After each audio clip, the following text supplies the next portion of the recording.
Welcome to Bastard Quest. I'm the Game Bastard Kyle. I'm Todd. Corey. I'm Austin. Post Merry Christmas. Yes. Yeah. Hope you had a good holiday. I don't care. Well, I do. I love Christmas. It is fun. My favorite holiday. Good music. Look, think of your favorite band, their best album, the Christmas one. Oh, yeah. So many new songs every year, too. Yeah, right? Yeah. It's keeping the bell industry alive. On that note, we're playing the One Ring, which does one ring like a bell. There you go. Hee. Not a segue unless you have to explain it. That's right. So if this is your first time listening to Bastard Quest, you should probably keep listening Yeah. because you're going to love this. Yeah, this is a continuation of previous campaigns we've run of the One Ring, but we got the new expansion, new-ish expansion. Yeah. We're going to be venturing into Moria. This is Moria Through the Doors of DURIN. The One Ring from Free League. It's a great game. Highly recommended. I like that Moria Carey Christmas song pretty good. Okay. Rise of the That took me Balrog. a second. I'm sorry. Just picturing Mariah Carey dressed as Gandalf, standing above a bottomless pit. Engulfed in flames, Yeah. brandishing a fiery whip. Mariah Carey and a Balrog falling through a chasm. Falling for 70 miles. She's just hitting it with like some mistletoe or something. Look at the gams on that Balrog. The Balrog is Tina Turner, right? We all imagine that. That's why he was screaming, "Better be good to me." That's why I got rid of Gandalf, because we didn't need another hero. That's what I was about to Gotta be quicker. Yeah, One that's time what. I could make a music joke. Yeah. Anyway, Todd, who are you playing? I be Bungo Tuk Tuk. I am an hobbit. I don't think you have to mention that you're a hobbit. I think they get it. Yeah, the name alone just Yeah. Yeah. sells it. Yeah. Bungo tuk tuk of the elven realm. Look at me bow. The other elves just beat him mercilessly. Got Bungo. left behind at the Grey Havens. Bungo Tuk Tuk. I'm an ombudsman. Corey, who are you playing? I'm playing Ezelhen the elf. Gotcha. Yeah, he's now 2,814 years old. I see. He's aged a year since our previous campaigns. He's probably much more mature. He can now legally drive a horse, I see. a sick horse, named Stuart. Oh, yes, and Bungo has an asthmatic horse named Colby. Yeah, Stuart has tetanus. Yeah. Austin? And I'm Zip Farron the dwarf. It's a good thing because I'm sick. Well, so we will briefly review the core mechanic of One Ring. Essentially, characters have 3 core attributes and skills. When they attempt to do something like, Todd, what's your highest skill? Stealth, I have a 4. I have a 4 in riddle and a 4 in hunting. Well, let's go with stealth. So say Bungo was going to sneak up on something. So he would roll a feat die, which is a d12, and the game has special dice. And then he would add a number of d6s equal to his stealth. So in this case, it'd be 4. And what he wants to do is roll the d12, roll the 6s at the same time, add them all up, and hope that that sum is higher than his relevant attribute number. Which is wits, and my target number in wits is 16. So for stealth, he's got pretty good odds of that result showing up. Yeah, for each of the 3 main attributes, strength, heart, and wits, the skills kind of branch beneath them. So any of the skills that are under strength, use that as its target number, and same for heart and wits. And varying circumstances can make the roll favored, which would he'd roll 2d12, take the highest, or unfavored, 2d12, take the lowest, apply bonus d6s, or take away d6s. And same goes for combat. Yep. Yeah, there's proficiencies with different weaponry in combat. There's also like sub-stats, like off of heart is where your hope is, which depending on your heart score determines how much hope you have, which is a meta currency you can use to do various things. Yeah, and what also keeps you from being miserable if you get taken over by too much shadow. Yep. Which is bad. Yep.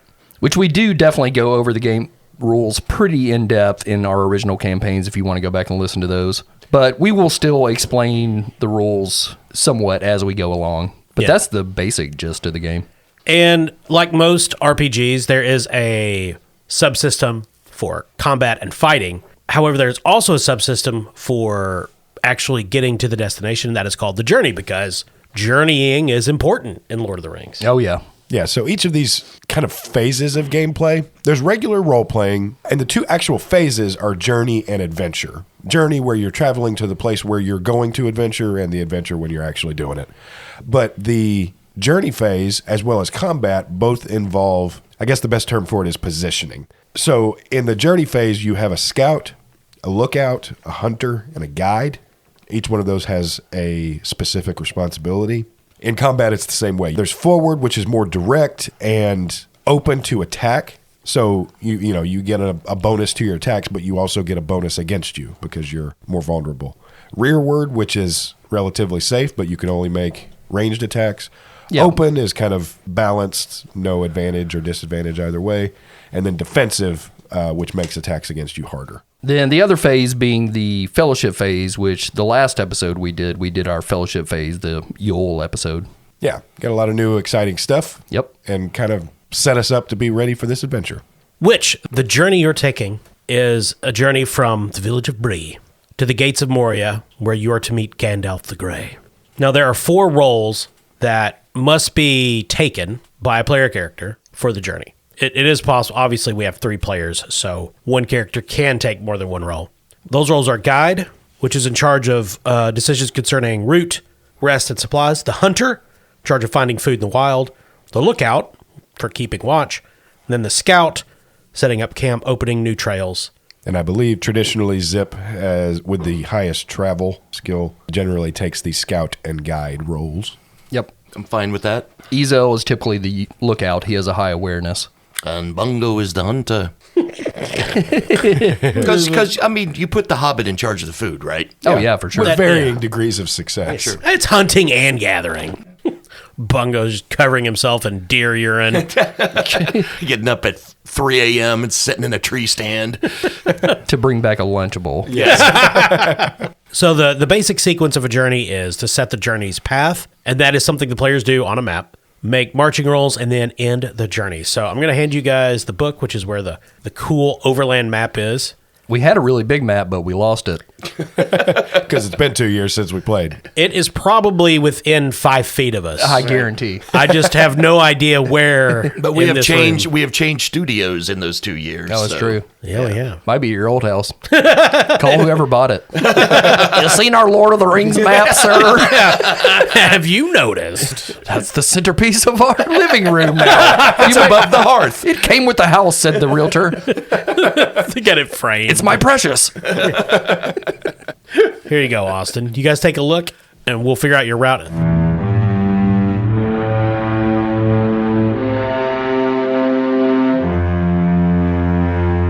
All right, so for those following along on a map, if you have the One Ring game, you'll know that the path of the Lord of the Rings is to travel east, past Weathertop, and then they skip a whole lot to get to Rivendell because Frodo was unconscious.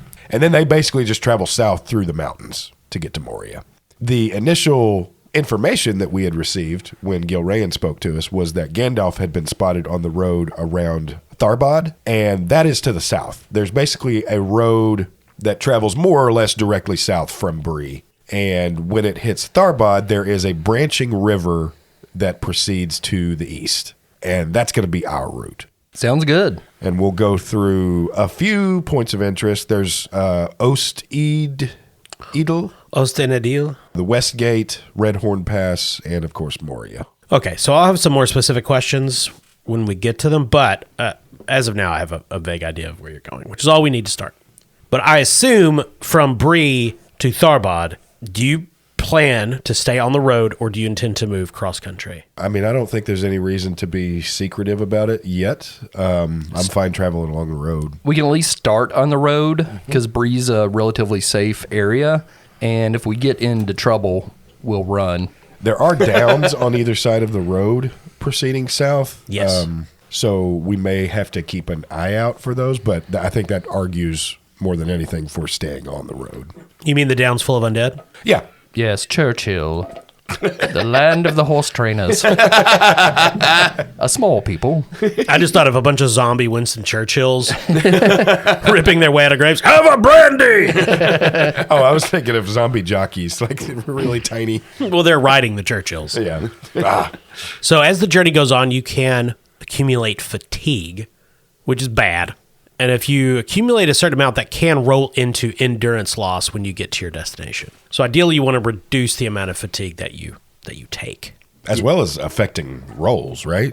Yeah. Yeah, because you can get weary is one condition you can achieve. Miserable. Yeah. Dead.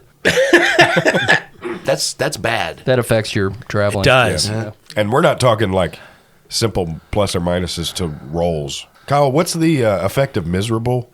Is that the one that 1, 2, and 3 you don't get to count anymore? I think so. Oh, no, I was misremembering. Miserable is when you roll the feat die and the Eye of Sauron shows up, you automatically fail.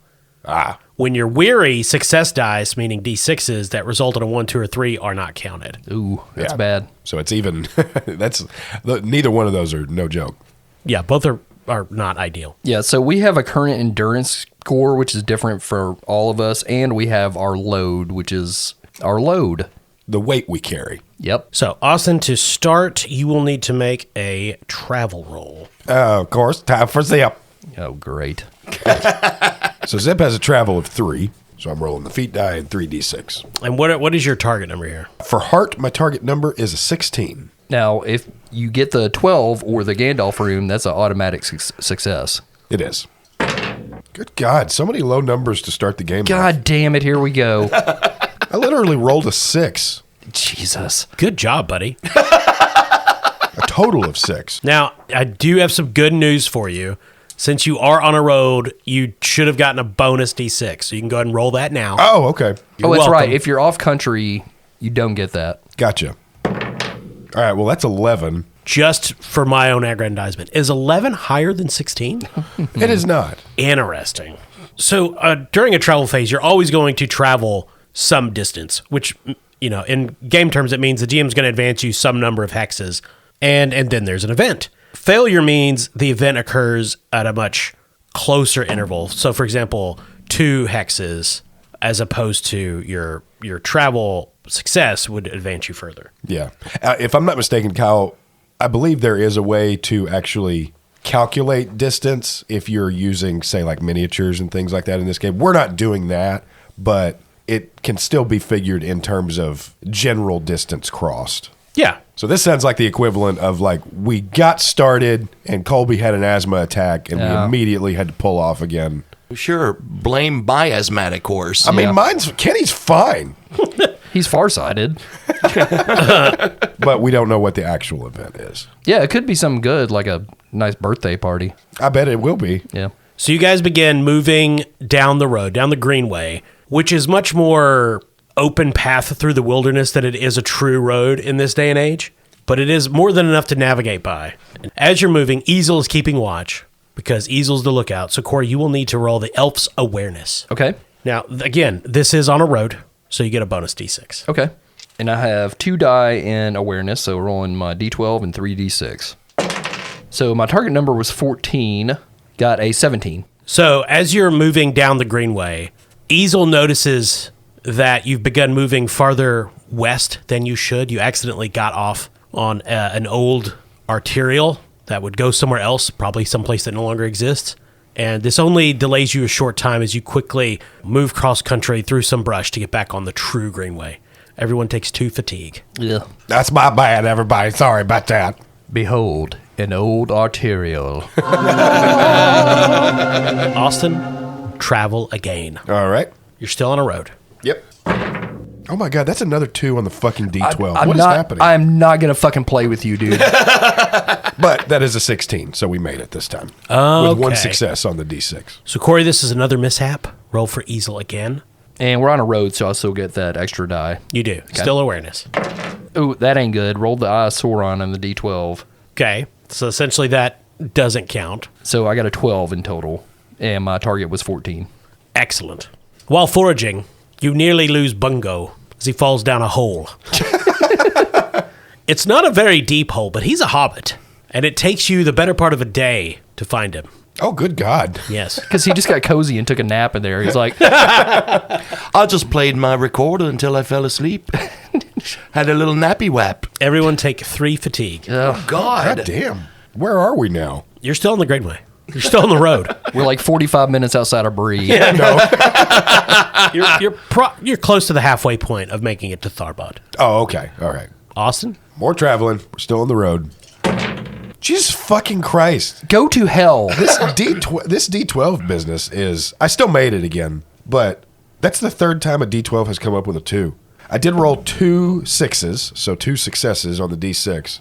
That's a total of 19, Gotcha. with no help from the feat die whatsoever. Todd, Bungo is hunting. Roll your hunting. All right. My hunting is a 4, and we're in the travel section, so I have maps, which gives me a +1 to all my feat rolls. So I'll be rolling 5d6 and the feat die. 66 because we're on the road. Thank you, Corey. Yep. And my target number is 17. That's a 30, Damn. plus 2 6s. Nice. We're eating good tonight. Hey, guys, found a KFC. Get us a 20-piece bucket. Dibs on the thighs. So everyone takes 1 fatigue, Okay. but Bungo finds a shortcut through some woods. The road, in his opinion, was winding unnecessarily, so you cut cross-country for a few hours, wind up back on the Greenway, and have shaved a day off your journey. Hell yeah. Nice. Austin, roll again, risking it all. You're very close to Tharbod, you believe. Okay. Perhaps a day, maybe 2 more. That is yet another 2 on this goddamn D12. There's just nothing about you like. No, that's just a 12 total. And your target number? 16. What is happening? You suck. We're 150 some odd episodes in. We have established this with your rolling. Yeah. I mean, you're literally our guide, yet Bungo just goes out foraging for some food and stumbles upon a shortcut. Zep's the type that refuses to look at a map. Of course, yes. Right. Bungo's like, hey, man, I think we should take a look around and make sure we're still on the right. No, I got it. I know where I'm going. No. I've been here before. There's a house. We should stop and ask directions. Coming up on it, there's going to be a McDonald's right around the corner. It's always the one that's right at my left turn. There are several men selling crack cocaine over there. It's the construction that's throwing me off. Todd? Is it food time? It is Bungo hunting again. All right. I'm still pretty full from the KFC. Once again, 6d6 and the d12. Oh, there's that boy. Yeah, that boy that's about Gandalf. I call him Mithrandia. Ta-ha. So that's a 34 total. Jesus. So this is a joyful sight. If you've spent any hope, you regain 1, but I believe you're all at max. Yeah. No fatigue is gained. Cool. In a world of Austins, be a Todd.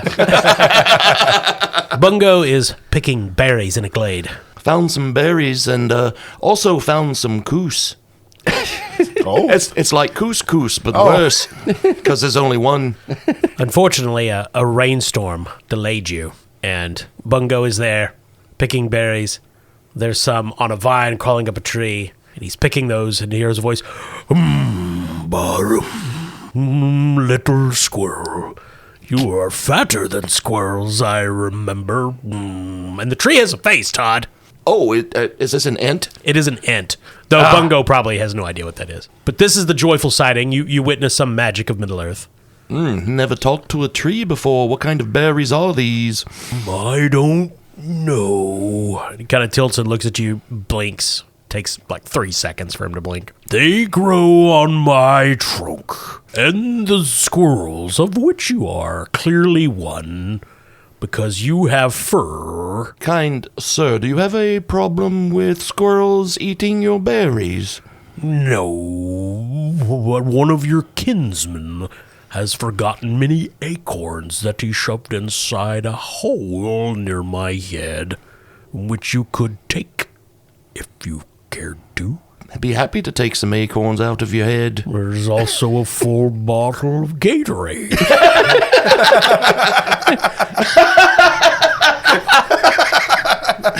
You can take. It is not what plants crave.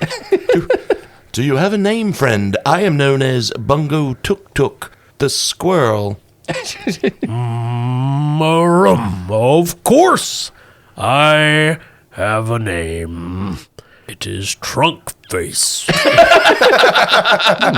Pleased to make your acquaintance, Trunk Face. My aunt wife gave me a different name, but it has been too long since the divorce.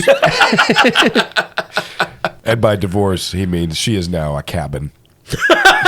Gondorian hunting lodge. I mean, it sucks because she got custody of the acorns, too. Yeah. Where are you going, squirrel? And why do you have pants? Well, sir, I'm a squirrel from a place called the Shire. All the squirrels wear pants there. I'm sorry. Yeah, I'm glad you focused on that. I was taken aback by an ant asking about pants. Well, I mean, he does know what pants are. Does he? Sure. He was around some mortals thousands of years ago, and they had pants. Ah, okay. And of course, as you may have noticed, all the squirrels from the Shire have the gift of speech, and we also have the gift of song. And Bungo takes out his recorder and plays a little tune for the ent. He spears him through the chest with a branch. Yeah, you can roll your song to see if you please the ent. Okay. Okay, so I have a 3 in song, and I'm favored in song. So that's going to be 3d6, the d12, and does that add a d6? If you're favored, yeah, you roll 2d12. 2d12, that's right. Yeah. So 3d6 and 2d12. Yeah, it's basically advantage with the D12. Yes. Okay, so target number 17, and 17 exactly. So you play this tune for the ent. Play long into the afternoon. No doubt Easel and Zip are wondering where you are. But who cares? You're playing for a tree. Not really. Just figured he fell down another hole and just curled up, snoozing. And the ent falls asleep, and you're beginning to tiptoe away when he goes, that was a good song. It has been so many years since I heard a song, little squirrel. That's a composition I wrote. I call it Wagon Wheel. Oh, God. Well, Mr. Trunkface, I appreciate the acorns and the berries, and especially that Gatorade. Where are you going, little squirrel? Where does your journey end? Well, me and some friends are on the road to Tharbad. Be careful, squirrel. A little birdie told me that the shadow lays on Tharbad, and there is a wizard there, a sorcerer of the old world. Thank you, good friend. I've enjoyed the time we've spent together, but must be on the road now. Pip, pip, cheerio. Good luck, squirrel. Thank you, Trunkface. Perhaps our paths will cross again. You know him as Gandalf. We call him Thrabble Babblebib. So, Bungo got the insinuation that he was not talking about Gandalf. No. Oh. All right, guys. Well, just had a lovely chat with the tree. Oh. Wait, say what? That was a talking tree. You know what? I just remembered we fought a tree, and that doesn't seem so strange. So, he had some acorns and some berries, and look at this. It's a giant cooler, 5-gallon, full of Gatorade. Ooh. I hope we win a game. Did anyone bring any orange slices? But the tree also told me that there is a shadow over Tharbad, and that there is an evil wizard there. I don't think he was referring to Gandalf. So I suggest we proceed with caution. Yeah, we may need to just try and pass through Tharbad instead of stopping to rest there. We might have to make camp somewhere else. But there's nowhere else around. That's the problem. Well, don't worry, Zip. I'm sure with your excellent navigation skills, we'll probably never reach it. Well, if my sense of direction is any indication, we'll be there within the day. And then he holds up this map that is just riddled with holes. Like it's just burned. Why is he using it? 3 moths fly out of it.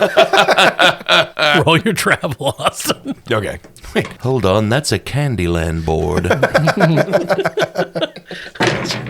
This must be some kind of record. I don't understand. You I even don't swapped understand. out D12s and I did. I've done it 3 times. I've still only rolled 2s on this D12. All right. Guys, I'm fucking out. See you later. Don't worry, Corey. I made it this time. Shit. Tired of it.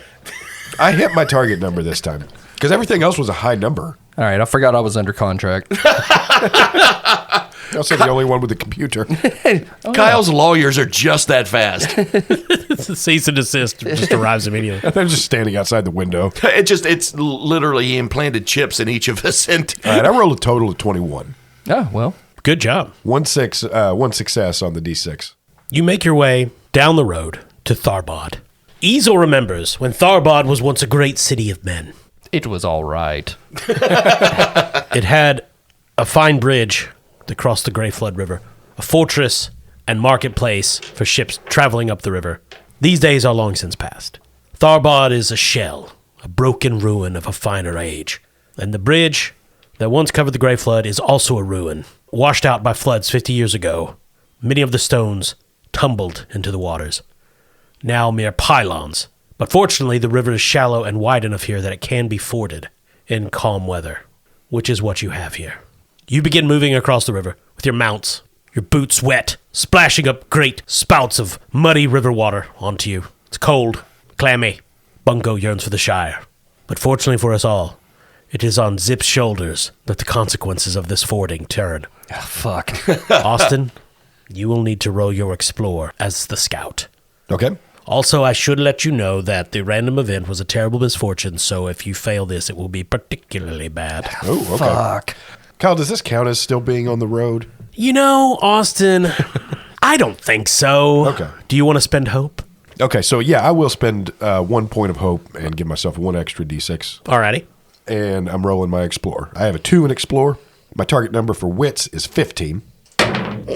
oh my God. Did you roll the Eye of Sauron? I rolled the Eye of Sauron on the D12. I've rolled only 1 and 2 on the D12. Sweet. Today. But I'll fucking kill you. I rolled 2 6s on the D6s and a 4. So I have a total of 16. So it is a success. On the far shore, you notice a party of men, and to your eyes, they have dressed very strangely. Not the drab browns and grays of men of Eriador, or Bree, or the small towns, or even the more colorful clothing of the men of the Lonely Mountain and Lake Town. Their clothes are of strange cut and design, and you point this out to Easel, and he tells you from his memories that these are men of the East, the Far East, Harad. I've seen this before. They're wearing pants where the shirt should be.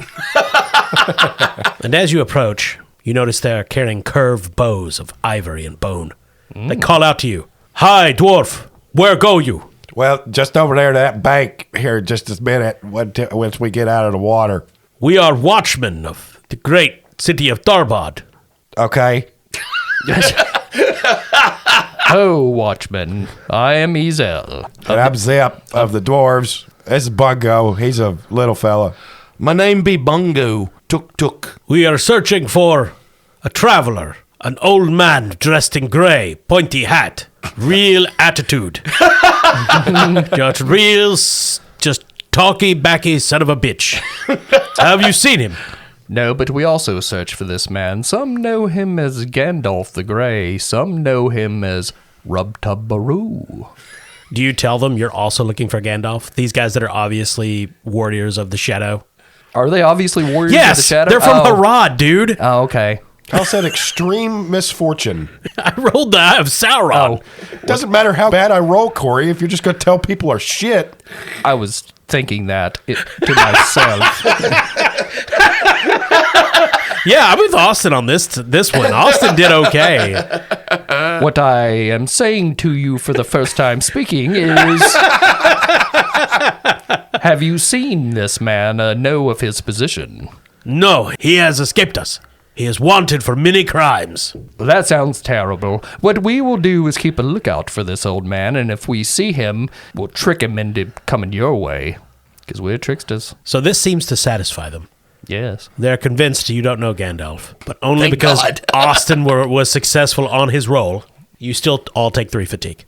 Okay. Okay. You make it, they let you pass untroubled, and you are past Tharbod. Still on the road, but now you have choices to make. So the Glanduin, the river, runs all the way to Moria. So you can follow it. However, you're on the south bank right now, and eventually to get to Moria, you will need to be on the north side. So you could march through the Swanfleet Swamp, which is relatively marshy and low-lying, or you could choose to cross the Glanduin at some other point, but essentially you need to decide if you're going to try to cross now or later. So either route, I assume that takes us off the road.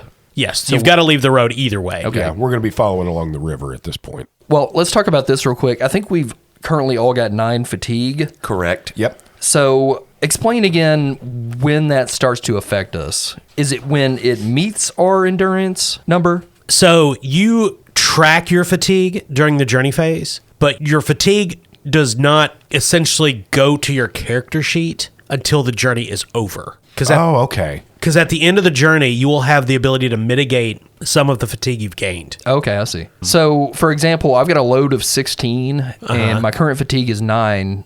I add those together, correct? If we were in the adventuring phase, yes. And if that number overcomes my endurance, which is 26, You're weary. I'm weary. Okay. Yeah. So right now I'm at 25.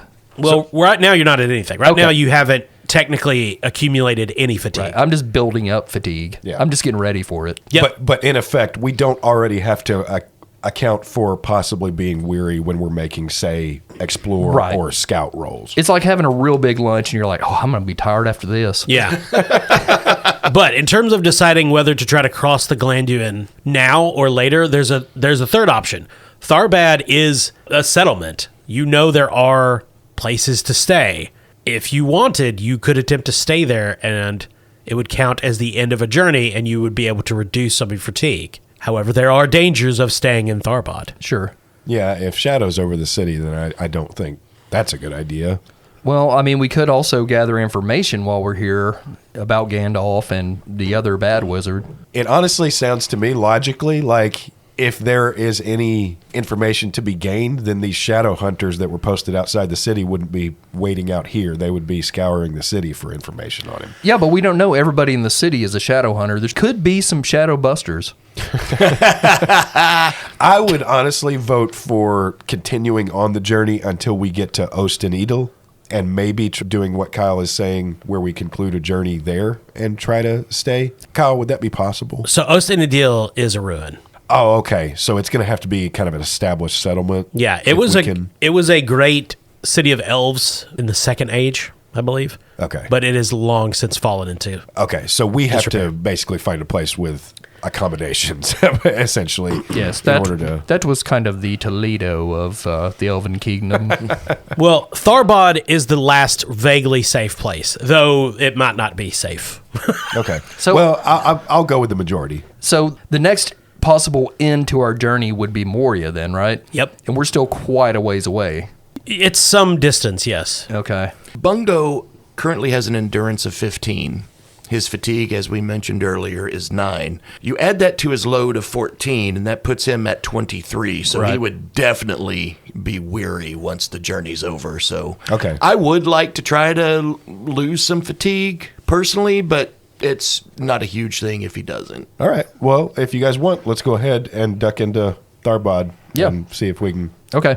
catch some rest. Plus, need to see if there's an apothecary. Colby's inhaler is empty.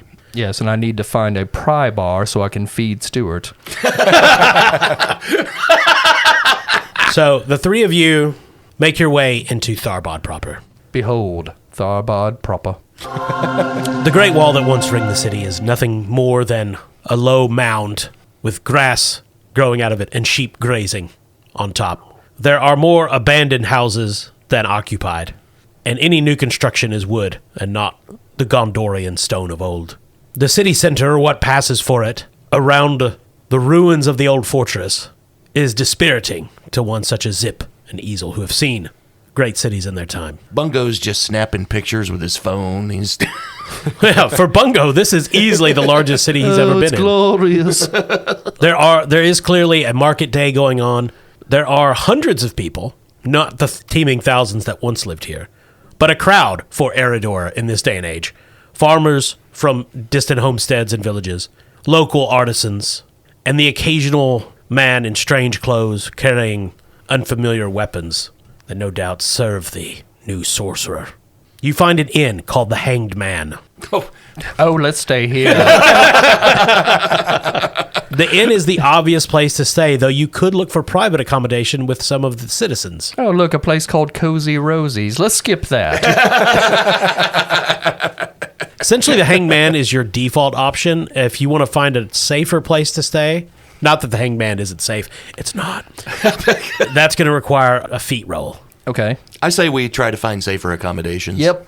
Well, which one of you freaking geniuses is doing that? Well, what's the skill we're rolling here? I don't know. What if Zip makes a scan to see? So Gandalf's a traveler. Yep. I mean, he's widely known kind of amongst our circles and things like that. And we've seen him make his mark upon doors for places that he favors. Yeah. So he's walking around peeing on doors? Yeah. You just got Gandalf You just got that boy. in your face. Yeah. What if Zip made a scan to see if any locations within Tharbad were safe to stay, like to look for Gandalf's sign? Yeah, you could absolutely do that. Okay. Because the information that we had him on the road around here, so he would have had to have at least passed through here. Zip has a scan of 3. Not going to spend a point of hope yet. Well, you're going to take away one of those dice because the shadow lies heavily on Tharbad. Oh, okay. Well, maybe I am going to spend some hope. My skill in scan is a 3. So I'm rolling a feat die and 3d6. My target number for wits is 15. So I made it again. I rolled exactly a 15. I rolled another Eye of Sauron on the d12. I rolled another 1. Corey, I think we need to have a serious conversation about Austin actually being Sauron at this point. I don't even want to talk about him. I don't understand. I've not rolled above a 2 in, 8 rolls on the d12? Can we just pretend Austin's playing? And then we'll come back later, Todd and I and you, Kyle, and we'll record the proper episode. I gotcha.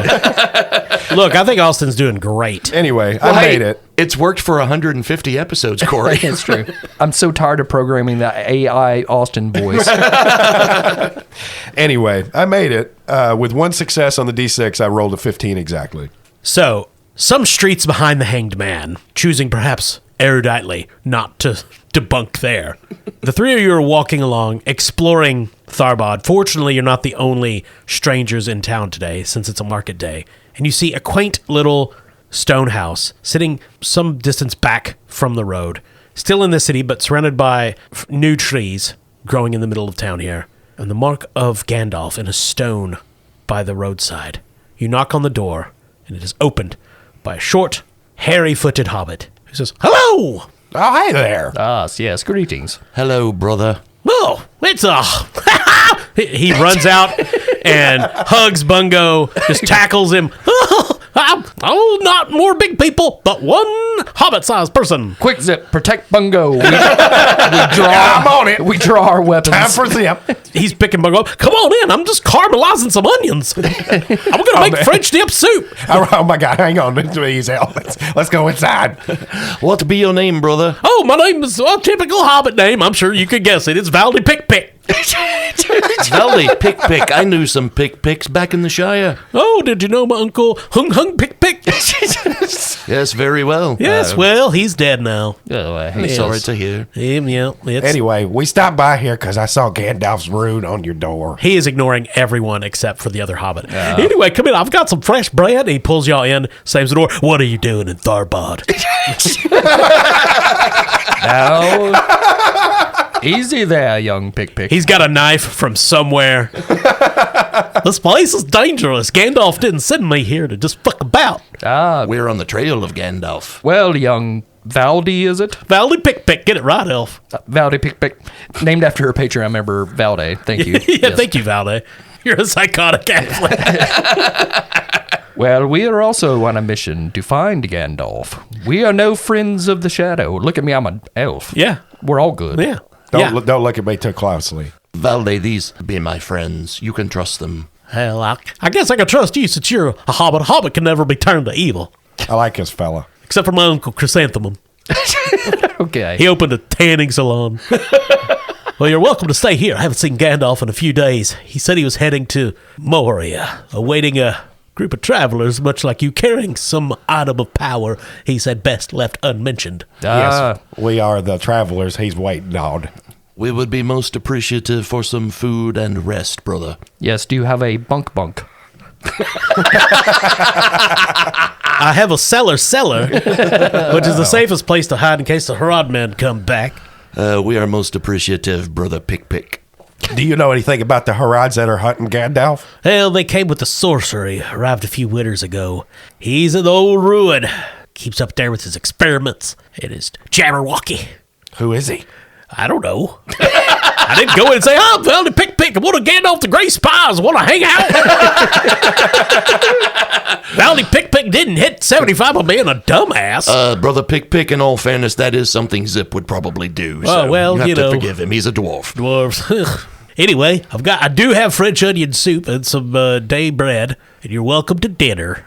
We would be most honored to share a table with you, young Valdy Pick, and possibly remove some fatigue you. All right, well, we'll just wait till my wife gets home, but... Oh, what's her name? Deborah.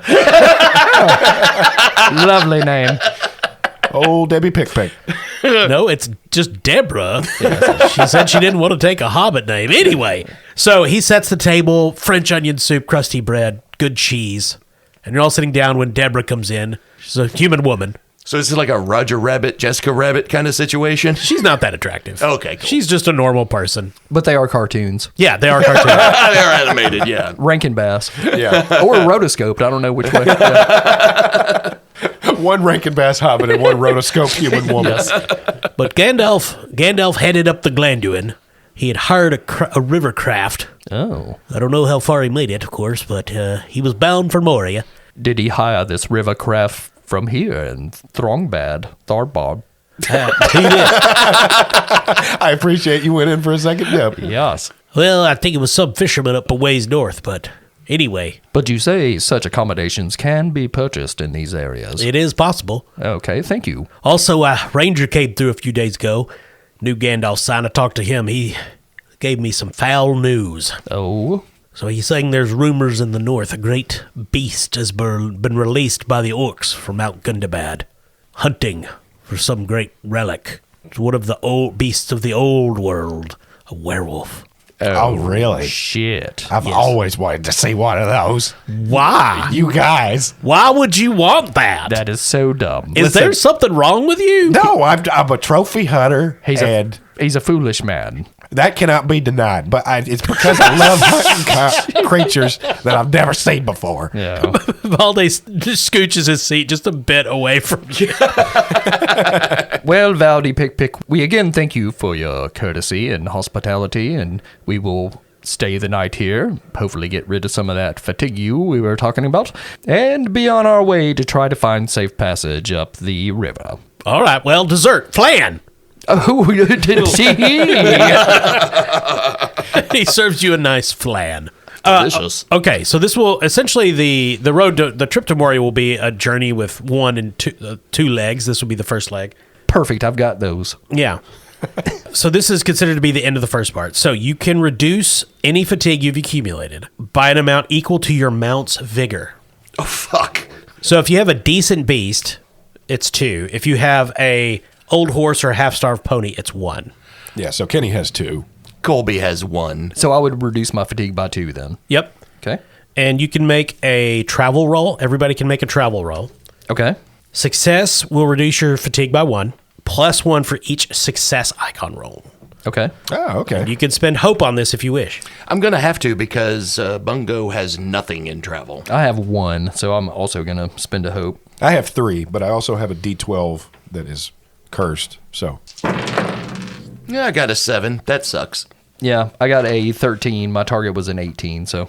I got 16 right on the money. All right. Did you Oh, get now you roll good. Yeah, fucking Yeah. great. Did you get any successes? I got 1. So that's 2 fatigue. And everybody can reduce it by an additional 1 since resting at Valde Pick's house counts as a prolonged rest. Okay. Awesome. Right, so that gets me down to 4. Now, since this is the end of the journey, any excess fatigue is transferred to your character sheet. Got it. Okay, so that's going to put me at 22. My current endurance is 26, so I'm not weary yet. Okay. That puts my fatigue at 7. My load is 14. So that is 21. My current endurance is 15. Oh, Wow. boy. Now, you can always drop items from your load to reduce it. Well, I think Ezel can help with this. One of the rewards he has in his Valor is the Song of Victory. When sung, it helps ignore weary. Ooh. So I can help. Nice. I named this song with the help of Bungo, I'm not tired. So I guess I can kind of wait to use that until it becomes relevant. Yes. Yeah, you would want to probably sing that during the adventure. Okay. So is Bungo weary now? Yeah, he still is, unless you want to drop something that you're carrying from your load. Kill the horse. What do you have? What are you carrying? I suppose. I have a grievous short spear and a short sword. Yeah, I don't think you really want to drop your weapons. Nope. Well, you could drop one of them. Then I have a leather shirt, a helm, and a shield. Is that all? You don't have any other equipment? That's it. I'll be weary. Well, All right. the journey isn't terribly long, so hopefully we can get somewhere and knock some of that off. Sure. Yeah, all right. All right, so kind of ending this phase of the journey on a hopeful uptick, at least. Not for Bungo. So Valdi was not kidding. He does put you in the cellar. It's an earthen cellar with a trapdoor. It covers by a rug. You all bed down. And just as you're drifting off to sleep, there's pounding on his door. Bam, bam, bam. And we'll end there. Okay. Okay. Should be fine. Yeah, it's Nazgul. Ah, But rejoin us next week as we continue the adventures of Zip, Bungo, Ezel, and Valdi Pick, hero of Middle-earth. Yep. Good to be back playing The One Ring. I really like this game a lot. It's really this fun. is super fun. It's easy to get into. Yep. It's easy to invest in your character. It's fairly easy for players. I will say, if you're looking to GM this game, there's a lot of book reference. Kyle has to Yes. go back and read a lot. The book is pretty good, and the rules are very thorough, which is awesome. I mean, it's good, but there's going to be a lot of referencing the book. Yeah, it's something that ideally I think would work really well as a campaign. Sure. Because the rules aren't complicated. There's just a lot of them. But if you're playing a campaign, if you're playing it a long time, they would become second nature. Absolutely. This one would benefit greatly from a screen, kind of with quick references. On it. Absolutely. Which I have somewhere. Oh, really? Yeah. It's with the map. It and the map. They're in the Ark of the Covenant somewhere that. in my house. The Ark of the Covenant. Sitting in a warehouse in Washington, D.C., gathering dust. You know what's not in a warehouse and gathering dust? Norse Foundry dice. See, they're moving so fast. NorseFoundry.com for all of your dice needs. I'm really good at this. They have all manner of dice made out of all manner of material. They're each like individual little works of art. They have other merch as well. After you make your purchase, when you're checking out, be sure to enter promo code CHAM. That's CHAM, CHAM, for the 10% Bastard Quest discount. They've got this new die they've been selling. It's from where they slaughtered some Ents Yeah. and used their wood as a die. Yeah. Want to prank your friends? Get the new D12 that only has 2s on it. Austin has 7 of those. That's NorseFoundry.com. We would also like to thank our sponsor, Barrel and Bond, 100 Broadway Street in beautiful downtown Paducah, right there on the banks of the Ohio River. The bathroom's in a cellar, and there's a little man just prancing around you as you pee. And then a bearded gray old man who's just peeing on the wall. That's how he marks it. I'm sorry, that was me, Corey. I see. well. Yeah. And as always, thanks to all of you for listening. Thanks to our patrons for subscribing. We had a couple patrons featured in this week's episode. Well, several, counting our horses. Yeah. Let us be the first to wish you a very happy 2025. We are going to continue the podcast. Will be the only good thing to happen to you in 2025. Yeah, we're not going to quit right after this. Yeah. Thanks for listening. I'm Kyle. I'm Todd. Corey. Austin.